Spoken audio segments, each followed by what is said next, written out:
മാംഗ്ലൂരുവിലെ Suhas Shetty കൊലക്കേസിൽ police അന്വേഷണം തുടരും. NIA അന്വേഷണം വേണമെന്ന BJPയുടെ ആവശ്യം തള്ളി കർണാടക സർക്കാർ.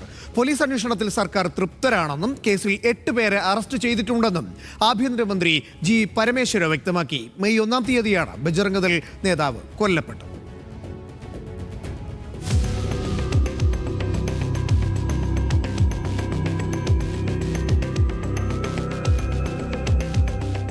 ബജ്റംഗ് ദൾ നേതാവ് സുഹാസ് ഷെട്ടിയുടെ കൊലപാതകത്തിലെ പോലീസ് അന്വേഷണത്തിൽ സർക്കാർ പൂർണ്ണ തൃപ്തരാണെന്നും അന്വേഷണം പുരോഗമിക്കുകയാണെന്നും കർണാടക ആഭ്യന്തരമന്ത്രി G. പരമേശ്വര.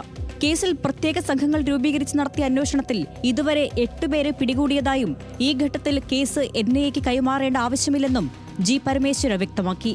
സർക്കാരിൽ നിന്ന് സുഹാസ് ഷെട്ടിയുടെ കുടുംബത്തെ സന്ദർശിക്കാത്തത് കൊലപാതക കേസായിരുന്നതുകൊണ്ടാണെന്നും സുഹാസിനെതിരെ 5 ക്രിമിനൽ കേസുകൾ നിലവിലുണ്ടായിരുന്നുവെന്നും പരമേശ്വര പറഞ്ഞു. 5 പ്രത്യേക സംഘങ്ങളായി നടത്തിയ അന്വേഷണത്തിൽ സഫ്വാൻ എന്ന പ്രാദേശിക ഗുണ്ടയുടെ സംഘത്തിൽപ്പെട്ട 8 പേരെ പോലീസ് പിടികൂടിയിരുന്നു. കൊട്ടേഷൻ സംഘങ്ങൾ തമ്മിലുള്ള കുടിപ്പകയാണ് കൊലപാതകത്തിന് കാരണമെന്നാണ് പോലീസ് കണ്ടെത്തൽ. കൊലപാതകത്തിന്റെയും കൊലപാതക ശേഷം പ്രതികൾ രക്ഷപ്പെടുന്നതിന്റെയും CCTV ദൃശ്യങ്ങൾ പുറത്തുവന്നിരുന്നു. ഈ ദൃശ്യങ്ങൾ കേന്ദ്രീകരിച്ച് നടത്തിയ അന്വേഷണത്തിലാണ് പ്രതികൾ പിടിയിലായത്.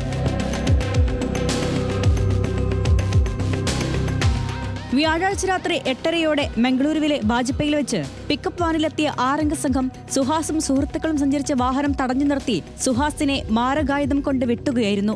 ഗുരുതരമായി പരിക്കേറ്റ സുഹാസിനെ ആശുപത്രിയിൽ എത്തിച്ചെങ്കിലും ജീവൻ രക്ഷിക്കാനായില്ല.